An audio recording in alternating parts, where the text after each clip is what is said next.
LB Singh और कुमनाथ सिंह धनबाद की राजनीति का वह सफेद कुर्ता है जो बाहर से तो पूरा तरह सफेद है, लेकिन अंदर से उतना ही काला और उसके करतूत भी उतने ही काले। भाजपा नेता एलबी सिंह जनता के बीच जाते हैं और धनबाद की सुरक्षा, महिलाओं के लिए सुरक्षित धनबाद बनाने की बात करते हैं, लेकिन रात के अंधेरे में अवैध खनन, माफियागिरी, गैंगवार जैसी घटनाओं को अंजाम भी देते हैं। एलबी सिंह का यह खेल, एलबी सिंह के अपराध के खेल को अगर आप देखेंगे तो उस खेल में सिर्फ और सिर्फ एलबी सिंह नहीं है, बल्कि उस खेल में खिलाड़ी भारत की सबसे बड़ी पार्टी, माफ कीजिएगा भारत ही नहीं पूरे विश्व की सबसे बड़ी पार्टी, सुशासन के लिए जाने जाने वाले पार्टी भारतीय जनता पार्टी भी एक खिलाड़ी। एलबी सिंह के अपराधों को संरक्षण अगर किसी ने दिया है तो वो भारतीय जनता पार्टी ने भी दिया है। और यह हम ऐसे ही नहीं कह रहे, हम आपको पूरी जानकारी के साथ यह बात बता रहे हैं। एलबी सिंह का कद, अगर आप झरिया जाएंगे और बातचीत करेंगे, पूछेंगे लोगों से, तो पता चलेगा कि 2014 के बाद से एलबी सिंह का कद बड़ा है। एलबी सिंह के अपराधों ने पैर पसारा है, एलबी सिंह ने अपने रुतबे को ऊंचा किया है। 2014 से 19 तक इस राज्य के अंदर सरकार किसकी रही? भाजपा की। एलबी सिंह को कंट्रोल क्यों नहीं किया गया, यह सवाल बड़ा है। एलबी सिंह मंचों पर भाजपा के नेताओं के साथ तस्वीरें खिंचाते हैं और एलबी सिंह पर इतने गंभीर आरोप हैं और इस देश की सुशासन वाली पार्टी इस पर मौन रहती है। इन सब मसलों पर हम बात करेंगे। एलबी सिंह के कद को आप ऐसे समझिए कि भाजपा की सरकार इस राज्य के अंदर थी और उस समय सांसद भी थे भाजपा के धनबाद में। 2014 से 19 की बात हम कर रहे हैं। एलबी सिंह ने सांसद के ही परिवार के लोगों को मारपीट कर दिया। आप इंटरनेट पर जाकर सर्च करिए, आपको मिल जाएगा। इतना बड़ा कद एलबी सिंह का उस समय था। आज एलबी सिंह का कद बड़े और बड़ा हो गया होगा, लेकिन भाजपा की सरकार में एलबी सिंह ने अपने कद को ऊंचा किया है। एलबी सिंह के रुतबे की कहानी हम आपको बताने आए हैं। हम 3, 4, 5 ऐसे उदाहरण, हालांकि जब हम एलबी सिंह के बारे में, मैंने पहले भी कहा है, मैं दोबारा उस सेंटेंस को आपके सामने दोहरा रहा हूँ कि एलबी सिंह हो, चाहे सिंघमिनसेन हो, चाहे रघुकुल हो, अगर उनके इतिहास को खोदेंगे तो उसमें सिर्फ लाश मिलेगा, और लाश इतना सड़ चुका है कि अब बदबू दे रहा है। इसलिए हम इन बातों को सामने लेकर आ रहे हैं। एलबी सिंह के रुतबे को आप समझिए। एलबी सिंह, आप जब इस समय विधानसभा चुनाव चल रहा था, एलबी सिंह दावेदार थे धनबाद से। एलबी सिंह को चुनाव लड़ना था। एलबी सिंह भाजपा के कार्यक्रमों में जाते हैं, एलबी सिंह भाषण भी देते हैं, एलबी सिंह स्वच्छ और संरक्षित और सुरक्षित धनबाद बनाने की बात भी करते हैं। एलबी सिंह सुरक्षित धनबाद बनाने की बात कर रहे हैं। आपको हंसी नहीं आई? जिसे एलबी सिंह ने पूरे धनबाद को असुरक्षित कर दिया है, वो एलबी सिंह कहते हैं कि वो सुरक्षित धनबाद बना। यह अपने में बहुत हास्यास्पद बयान है। एलबी सिंह भाजपा के मंचों में जाते हैं, रायशुमारी में एलबी सिंह का नाम आता है, भाजपा के मंच पर जाते हैं। भाजपा के उस समय के सह प्रभारी हुआ करते थे इस चुनाव में, आसाम के मुख्यमंत्री हेमंत बिस्वा शर्मा उनके साथ मंचों पर दिखाई पड़ते हैं, हेमंत बिस्वा शर्मा से हाथ मिलाते हैं। सब कुछ चलता है, सब कुछ चलता है। जबकि भाजपा को एलबी सिंह के अपराध के बारे में पता है। ऐसा नहीं कि कल परसों एलबी सिंह अपराधी बना या माफिया बना या गुंडा बना। इस वीडियो के बाद क्या होगा ये हम नहीं बता सकते हैं, लेकिन ये हम जरूर बता रहे हैं कि एलबी सिंह समाज सेवी और नेतागिरी का चोला ओढ़े एक माफिया है। एक माफिया है, हम यही बताने के लिए आए। हम एलबी सिंह के रुतबे को बताते हैं। साल 2015 था, थाना था बैंक मोड़, धनबाद का बैंक मोड़ थाना है। एलबी सिंह वहां जाते हैं अपने बॉडीगार्ड को लेकर। उनके बॉडीगार्ड के साथ वो जाते हैं, और जब वहां जाते हैं तो बिना लाइसेंस वाला बंदूक लेकर जाते हैं। उनके बॉडीगार्ड के पास, अमल थापा उनके बॉडीगार्ड का नाम था, उनके पास बिना लाइसेंस वाला, लाइसेंस था, माफ कीजिएगा लाइसेंस था, लेकिन फर्जी तरीके से लिया गया, जालसाजी से लिया गया लाइसेंस था। उसको लेकर वो चले जाते। थाना को कुछ मतलब नहीं होता। एक मामले में आवेदन देने जाते हैं, आवेदन देने जाते हैं, वहां से वापस भी आ जाते हैं। बाद में थाना प्रभारी को पता चलता है कि एलबी सिंह के पास जो बंदूक थी, उसके बॉडीगार्ड के पास, जो उसका व्यक्तिगत बॉडीगार्ड था, पर्सनल बॉडीगार्ड था, उसके पास जो बंदूक थी या पिस्टल था, वो जालसाजी से लिया गया। फिर थाना प्रभारी की बुद्धि तेज होती है। उस समय के थाना प्रभारी थे अशोक कुमार सिंह। अशोक कुमार सिंह एफआईआर दर्ज करते हैं। अमल थापा के घर में छापा भी पड़ता है। एफआईआर दर्ज होने के बाद छापे में लाइसेंस भी मिलता है और यह प्रूफ भी हो जाता है कि वो जो लाइसेंस है वो फर्जी तरीके से लिया गया। आरोप भी तय हो जाता है 9 नवंबर 2020 को।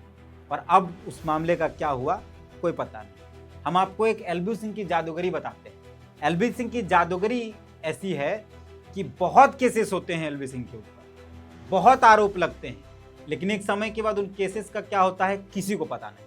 हम ऐसे 5-7 उदाहरण आपको, अभी हम 4-5 तो मेरे पास पड़ा हो, हम आपको दें ऐसे कई उदाहरण पड़े हुए। केस तो होता है लेकिन केस का परिणाम कुछ नहीं होता। कई बार वो जेल जाते हैं, छूट जाते हैं, कई बार बरी हो जाते हैं, कुछ भी हो जाता है।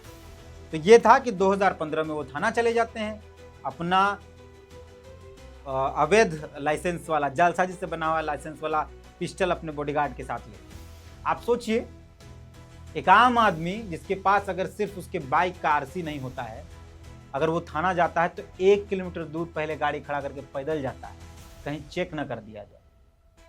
लेकिन एलबी सिंह बिना मैंने जालसाजी से बनाया हुआ लाइसेंस लेकर चल गया, कोई चेक चाक नहीं। बाद में उस मामले का क्या हुआ कोई पता नहीं।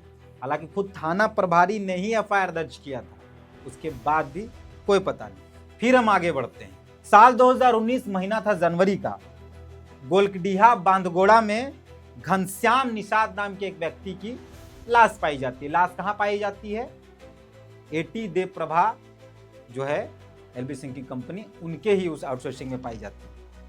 आरोप लगाया जाता है परिजनों द्वारा कि एलबी सिंह के भाई कुमनाथ सिंह ने और उनके मामा मुन्ना सिंह ने गोली मार दी। एफआईआर भी होता है, छापे भी पड़ते हैं। उसके बाद वो मामला भी कहाँ जाता है कोई पता नहीं। एलबी सिंह के इस घटना पर, एलबी सिंह के भाई कुमनाथ सिंह, एलबी सिंह और कुमनाथ सिंह समाज सेवी भी हैं, माफिया भी हैं। अब वो क्या है वो आप तय कर लीजिए। कई एफआईआर हैं हत्या के, अपहरण के, लूट के, दोनों के ऊपर, लेकिन वो भाजपा के नेता भी हैं, समाज सेवी भी। घनश्याम निषाद के परिवार के लोगों ने आरोप लगाया कि पुलिस ने पैसा लेकर इस मामले को दबा दिया। अब उस मामले में क्या है तो कोई अता पता। साल 2019 उसी साल भौरा के इलाके में एक बड़ी घटना, एलबी सिंह की जो कंपनी है एटी देव प्रभा, उसका आउटसोर्सिंग था वहां पे, और उस आउटसोर्सिंग को ग्रामीणों ने जला दिया। जला इसलिए दिया क्योंकि कुछ लोग वहां जो प्रदूषण होता है उसका विरोध कर रहे थे। तो एलबी सिंह के भाई, ऐसा कहा जाता है कि एलबी सिंह के भाई ने गोली चलाई, और गोली चलाई तो कुछ लोगों को गोलियां लग गई। आक्रोशित ग्रामीणों ने लगभग आधा दर्जन से ज्यादा गाड़ियों को, बड़ी बड़ी गाड़ियों को फूंक दिया। एफआईआर भी हुआ, एलबी सिंह और कुमनाथ सिंह की गिरफ्तारी भी हुई। उसके बाद उस मामले में क्या हुआ, शायद जमानत मिली, क्या हुआ अभी तक कोई अता पता नहीं। इसी साल 2025 में फरवरी के महीने में अलगडीहा ओपी के अंतर्गत जो आउटसोर्सिंग चलता है एलबी सिंह का, उसमें महिलाओं को मारा पीटा गया। वही एलबी सिंह जो धनबाद में महिला सुरक्षा की बात करते हैं, उन्हीं एलबी सिंह के आउटसोर्सिंग कंपनी में महिलाओं पर पुरुषों द्वारा, उनके गुंडे द्वारा हमला किया जाता है। ये एलबी सिंह संरक्षित और सुरक्षित धनबाद बनाने की बात करते हैं, जिस एलबी सिंह के गुंडे महिलाओं पर हमला करते हैं बंदूक से, गोली से, डंडा से, वही एलबी सिंह। फरवरी की घटना थी, एफआईआर हुआ, एलबी सिंह पर एफआईआर हुआ, उनके भाई पर एफआईआर हुआ, कई लोगों पर एफआईआर हुआ, ग्रामीणों पर भी एफआईआर हुआ। लेकिन आज भी एलबी सिंह, ना उनके भाई की गिरफ्तारी हुई, ना एलबी सिंह की गिरफ्तारी हुई। उस केस में क्या अपडेट है कोई पता नहीं। ग्रामीणों को झारखंड की पुलिस परेशान कर रही है। गांव के कई युवा फरार हैं, डर से बाहर नहीं जा रहे हैं, कई छुप गए हैं, कोई कहीं चले गए हैं।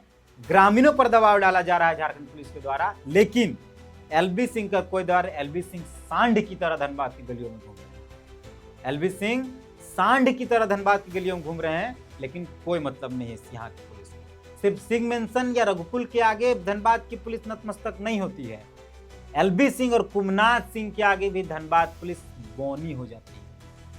समझे? इस वीडियो के बाद मेरा क्या होगा ये कोई पता नहीं, लेकिन बोलना जरूरी था, इसलिए बोल रहे हैं और आगे भी बोले। ऐसे कई मामले हैं जब एलबी सिंह पर एफआईआर हुआ, एलबी सिंह पर मुकदमा हुआ, लेकिन उस मामलों का क्या हुआ पता नहीं। कुमनाथ सिंह पर एफआईआर, उस मामले का क्या हुआ कोई अता पता नहीं। किसी में जमानत मिल गई, किसी में साक्ष्य के अभाव से बरी हो गए, और एलबी सिंह समाज सेवी का टैग लिए और भाजपा का टैग लिए घूम रहे। सबसे आश्चर्य की बात है कि जो भाजपा स्वच्छ राजनीति की बात करती है, जो भाजपा गुंडा मुक्त राजनीति की बात करती है, जो भाजपा भय मुक्त राजनीति की बात करती है, वही भाजपा धनबाद में एलबी सिंह के आगे, उसके कदमों में झुकी नजर आती है और गुंडा माफिया एलबी सिंह को अपनी पार्टी का सदस्य बनाकर रखती है। और एलबी सिंह खुलेआम मंचों से खुद को भाजपा का नेता बताते हैं।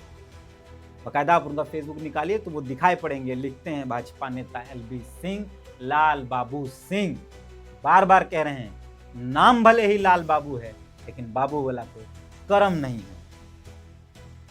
2019 में ही झारखंड पॉल्यूशन बोर्ड ने वहां की भोरा साउथ कॉलोनी है उसको नोटिस भी भेजा था कि क्योंकि भोरा साउथ कॉलोनी में आउटसोर्सिंग है इनका एलबी सिंह का, तो नोटिस भी किया गया था कि नदियों को खराब किया जा रहा है, नदियों पर प्रदूषण किया जा रहा है, गांवों को खराब किया जा रहा है, मतलब हरित जमीनों को, कृषि योग्य जमीनों को खराब किया जा रहा है।